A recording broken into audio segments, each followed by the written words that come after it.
Nice black crappie. Nice one too. Look here, what a fish. Boy, boy, boy, you talking about eating a jig. That fish eat it. Alright, come here, you hard pulling thing. Now today we're not going to keep any fish. We have plenty. So I'm going to put this fish back, let him go so he can spawn. And that is a he. You see how dark he is? That's the male. He's up there hunting a place to bed. Ain't that a beautiful fish? Look at that. My goodness, what a blessing to be out here today. Let's let him go. You was a hard pull, a what? A hard pulling fish. Alright folks, that was a lot of fun. Just watching that crappie come up there and eat that jig. That was a lot of fun. What I'm doing right here is I'm sight fishing. I'm fishing weed beds only. And today I'm using a great color for clear water conditions. Okay, you can see it's overcast, but yet this water is gin clear. I mean gin clear. This is a pumpkin seed and chartreuse jig. That's not a 1/32 ounce jig head. That's actually about half as light as a 1/32 ounce jig head, because I cut the lead off of the shank of the hook to purposely make it lighter. And I have this line tied with a Palomar knot because it's only 2-pound test line, 2-pound test high vicious line. I'm using an ultralight rod today. This is a sow belly, 6.5 foot sow belly rod. Limber as a dish rag, I'm talking about. 1,000 size Daiwa. And that's it. Smooth drag, that's real important. But what I'm doing is that these fish are not very deep at all. They're pulling up the first group of fish here in this lake to spawn. Now before we get started, the water temperature is at 56 degrees on top. Perfect. This is a size 6 hook, and what I do is I take, if you notice this hook is the point, let's get it right here, is at an angle up. What I do before I even start fishing with a size 6 hook is take my pliers and grab it in the bend and just bend it up a little bit.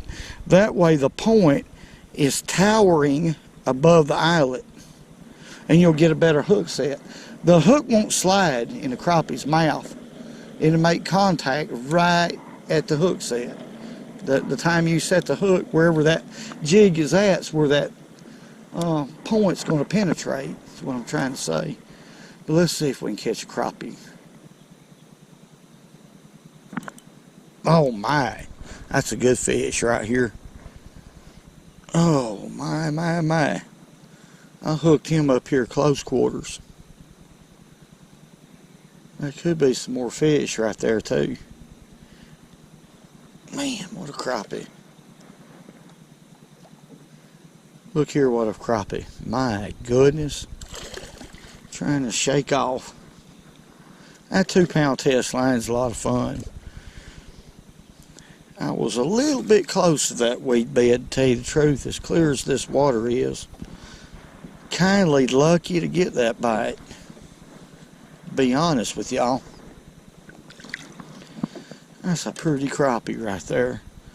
That's a textbook crappie right there. Proportioned beautifully right there. Big broad tail. Big fins that stand out. Powerful. If you got a wimpy rod and little sewing thread for line, makes it a powerful fish. Let's let him go. Beautiful fish. There he goes. I'm hyped up.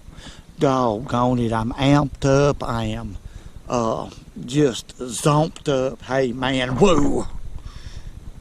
The water's so clear I can see my jig.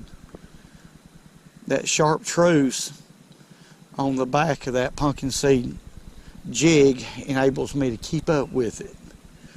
And because of that, I'll probably be able to see every fish hit that bait. I see 2 more weed beds right here. There's one, and up there's one. And this high-vis line, especially when it's overcast like this, is a plus. Crappie, as I've been teaching, is not line shy.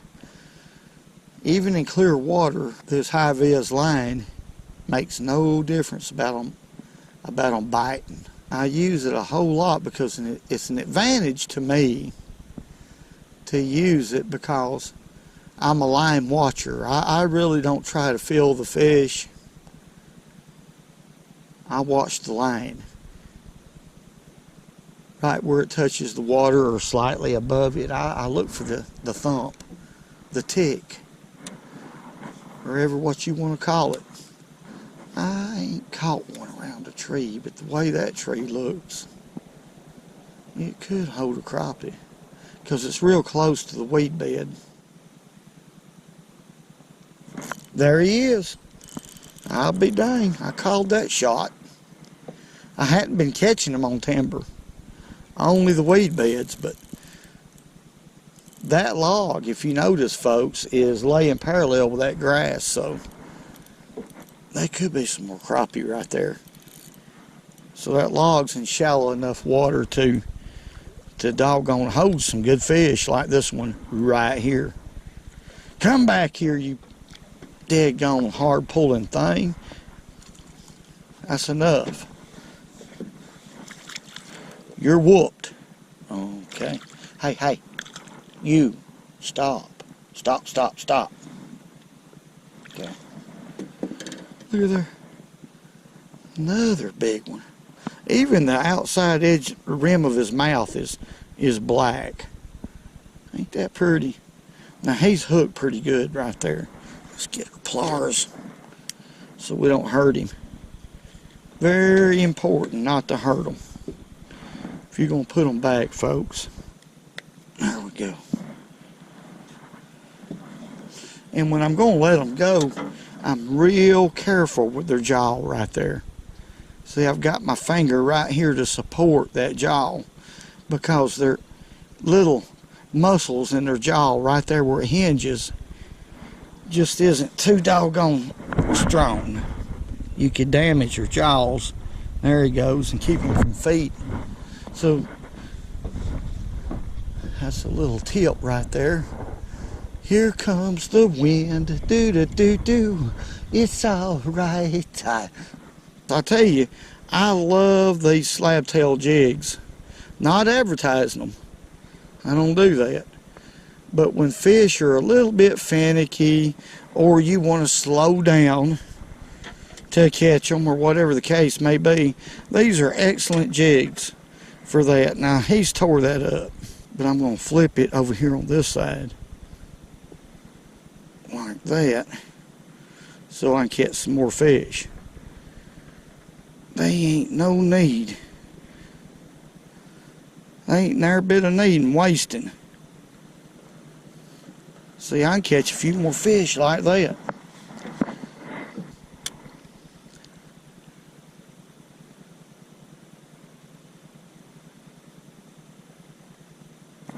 There he is. Oh, that's a big crappie right here. I just lost a small one while ago, folks. And I was thinking, there should be a big crappie right there. Now that one was on a tree. And sure enough, here's a good crappie. Looks like his mouth is tore a little bit. Let's see.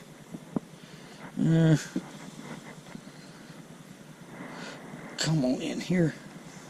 No, I got him in a good... Anytime you can hook them like that right there, you're in a good situation. But you're better off hooking them right there in the middle. They can't get off right there, but there is another one. This little jig, let me mention the fact right here. Crappie fishing to me is more about relaxing.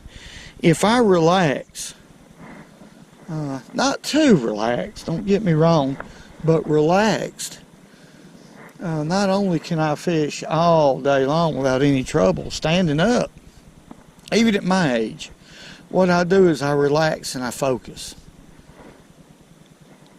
at the same time. And that right there to me is crappie fishing, because the more that you relax, the more you'll understand what the fish are doing, if that makes any sense.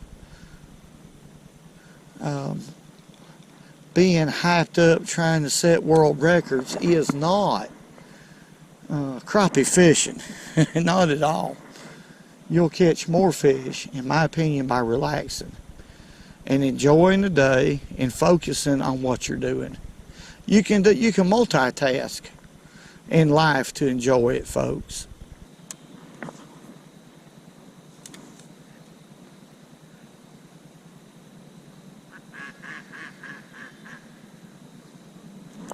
There he is. Golly. Oh, me. Talking about thumping a bait now, folks. That sun is going in and out. In and out. Pretty good fish. Ain't nothing wrong with that. I like them all. Come on in here. Come on in here. And ain't that a pretty speckledy up little crappie? He absolutely thumped it. Him was hungry. Let's let him go. Let's make another cast right there. Right at the edge of those weeds. And we'll just come back real slow. I'm having to lower my rod tip account of the wind is picking up, so I can't hold it high or at a 10 o'clock position, which is the best. But when it's windy like this and you're using a real light jig, that's one trick that works. After you make a cast, let it fall to the depth, which is about 2 feet today, and just hold your rod tip down and just close to the water. There he is. Golly, now this is a good one. Or he's mean one. Or he's good and mean. I know he's mad. That fish is doing some pulling. That's why he's a good crappie. That was a definite thump, just like slapping your fingers. Just no doubt about it. Good fish. Boy, they look so pretty in that clear water too. Come on back here. And because of the clear water, I'm making long casts. Let's go ahead and get her pliers a hold to him. Ain't that a pretty fish, folks? Beautiful. Let's let him go. We'll let him go on back so he can make some more little babies. This is the kind of area here that I look for the bigger fish. It's got everything that it needs right here for a big crappie. There he is. He hit that on the fall. That fish absolutely hit it on the fall. This might be the biggest crappie of the day.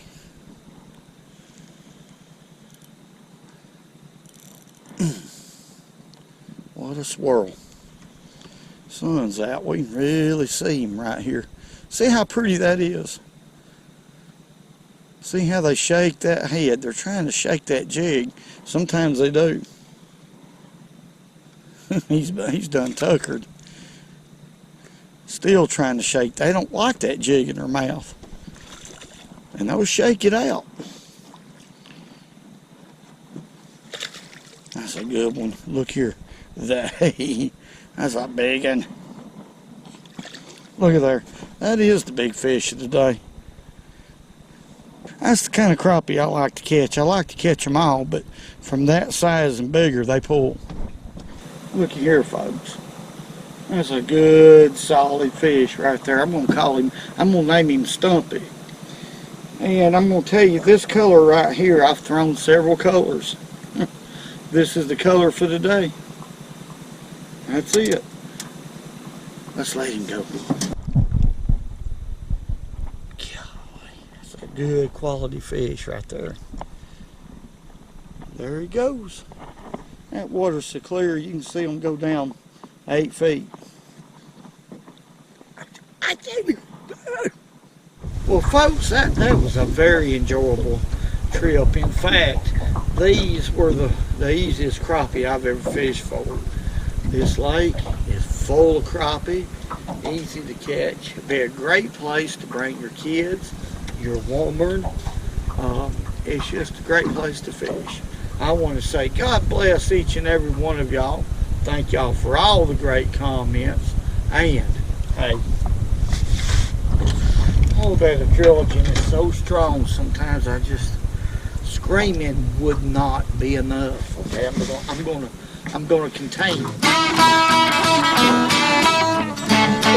And remember, go fishing when you can, because it's good fruit.